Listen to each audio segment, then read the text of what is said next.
नमस्कार श्रोते हो, रेडिओ जयंतच्या आनंदी कट्ट्यावर मी अनुराधा आपणा सर्वांचं मनपूर्वक स्वागत करते. श्रोते हो, आपलं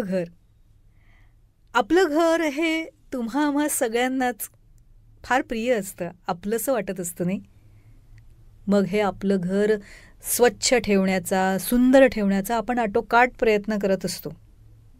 कारण स्वच्छ सुंदर घर प्रसन्नता प्रदान करत असतं आणि ही प्रसन्नता तुम्हा आम्हा सगळ्यांनाच खूप हवीशी वाटते. आणि म्हणूनच वेळोवेळी आपण आपल्या घराचं देखणेपण अधिकाधिक वाढवण्याचा प्रयत्न करत असतो. ते स्वच्छ ठेवण्याचा प्रयत्न करत असतो, देखणं ठेवायचा प्रयत्न करत असतो. हे झालं आपल्या घराविषयी, आपण जिथे राहतो तिथल्या वास्तूविषयी.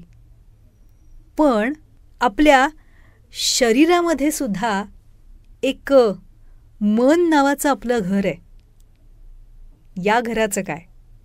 या घराच्या स्वच्छतेविषयी, या घराच्या प्रसन्नतेविषयी, या घराच्या देखणेपणाविषयी आपण कधी विचार करतो का? म्हणजे करतही असू, पण एवढा विचार कधी करत नाही की ते अगदी निर्मळ, स्वच्छ, सुंदर देखणं असलं पाहिजे कायमच.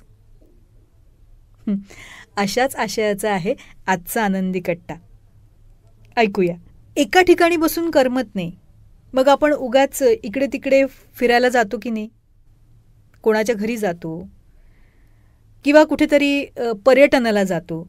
मग एक दिवस असंच ठरवायचं की आपणच आपल्या मनाच्या घराचा पाहुणचार घ्यायचं. हो, मनाच्या घराचा पाहुणचार.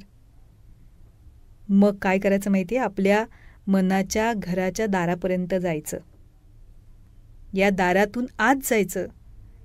आणि मग काय होईल माहिती आहे? आतून आवाज येईल, कोण आहे, काय पाहिजे, असा प्रश्न विचारला जाईल. मग आपण कोण आहोत हे सांगितल्याशिवाय तो आपल्याला आत घेणार नाही. मग आपणही सांगावं की मी स्व आहे, ज्याचं तू कधी ऐकत नाहीस, ज्याच्याशी तू सतत वाद घालत असतोस, ज्याच्याशी तू दिवस रात्र गप्पा मारत असतो ना, तो आहे मी. मग आतलं दार उघडलं जातं. दार उघडल्यानंतर आपल्याला दिसतो तो गडद अंधार. मग विचारतो आपण, काय एवढा अंधार? तेव्हा मन म्हणतं, हो तुमच्याच कृपेने, माझ्या कृपेने. मन म्हणतं, हो तुझ्याच कृपेने. कारण इथे तेव्हा उजेड पडेल जेव्हा तू सकारात्मक विचारांचे दिवे लावशील. मग ऐटीतच आपण म्हणायचं, हो हो लावू दिवे सकारात्मक विचारांचे. पुढे सरकल्यानंतर दिसतात त्या असंख्य खोल्या कोंदट वातावरणाच्या. मनाला विचारलं, काय रे, काय आहे त्या खोल्यांमध्ये? मन म्हणालं, बघ की उघडून एक एक खोली. मग हळूच एकेका खोलीचं दार उघडलं. फडफड करत अनेक रागीट चेहरे समोर आले. पटकन दार लावलं मी. काय झालं? दार का लावलं? अरे कसले भयानक चेहरे होते ते. मन हसत म्हणालं, तूच गोळा केलेत ते. तू ज्यांचा ज्यांचा तिरस्कार करत, ज्यांचा ज्यांचा राग करतो, त्याची संख्या किती आहे हे कळलं का? तूच केलेली मेगा भरती आहे ती. बापरे, आता पुढचं दार उघडायचं धाडस होईना. मग शेवटी उघडलंच, पण मनाचा हिय्या करून. म्हटलं, अरे बाबा हे काय?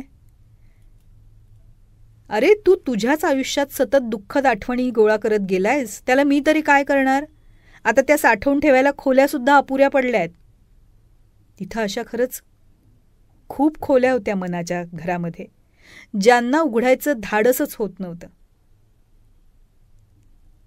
ही भीतीची खोली, ही द्वेषाची खोली, ही ईर्षेची, ही वाईट विचारांची, मतभेदांची, गैरसमजांची अनेक खोल्या अंगावर येणाऱ्या. मग डोकं मात्र आता गरगरायला लागलं. अस्वस्थता वाढली. खरंच आपल्याच मनात एवढं सारं आहे हे बघून स्वतःचाच तिरस्कार वाटायला लागतो.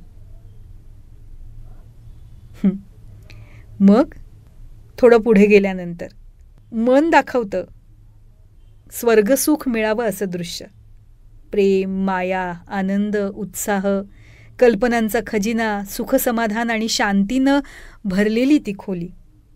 मी म्हटलं, अरे काय हे इतकं सुंदर आहे, मला आधी का नाही दाखवलं? त्यावर मन म्हणाला, अरे तुझ्या मनातलं खरं घर हे आहे. मग जे आधी पाहिलं ते काय? ते अतिक्रमण आहे तुझ्या मनावरचं. राग, ईर्ष्या, द्वेष, भीती या सगळ्या भावनांचं. क्षणभर विचार केला आणि खरंच वाटलं की सुख आणि आनंदाच्या कडे जाणारा जो रस्ता आहे तो या नकारात्मक गोष्टींची साठवण केल्यानं अडलेला आहे. म्हणूनच मनाच्या घराचा पसारा वेळीच आवरायला हवा होता. ठीक आहे, पण या निमित्तानं आज मनाच्या घरात आपण फिरलो आहोतच.